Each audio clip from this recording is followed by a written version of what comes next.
Les conclusions de la vérificatrice générale Nathalie Goujon sont sans équivoque.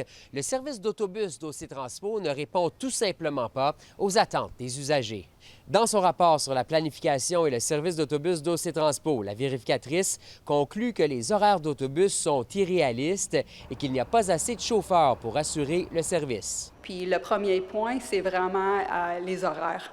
Le temps de trajet n'est pas réaliste, ils sont inexacts. Puis je pense qu'on soulève qu'il y a environ 35 trajets qui ont encore besoin des améliorations. Elle critique aussi sévèrement l'autobus réinventé, cette réorganisation du service d'OC Transpo lancée l'an dernier.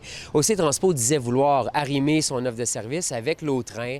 Mais selon le rapport de la vérificatrice, c'était surtout pour réaliser des économies de 10 millions de dollars. Environ 70 000 heures de service ont été coupées. Malgré cela, le syndicat ne croit pas qu'il faut revenir en arrière. On a souvent promis un service qui n'était pas atteignable. On n'était pas capable de l'atteindre.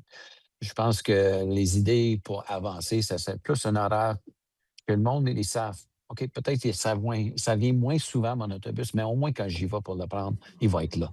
Nathalie Goujon a formulé 10 recommandations allant d'un meilleur plan de gestion du parc de véhicules à de meilleures méthodes de suivi et de mise à jour des temps de trajet. OC Transpo les a toutes acceptées. I'm going to build upon what the AG has put together for us with the work that the organization has already done. As I said a number of times today, Council has already made a huge, almost $1 billion investment in new buses.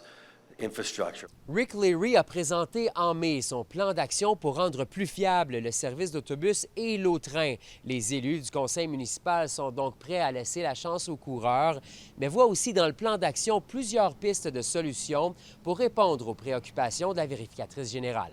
Ici Frédéric Pepin, Radio-Canada, Ottawa.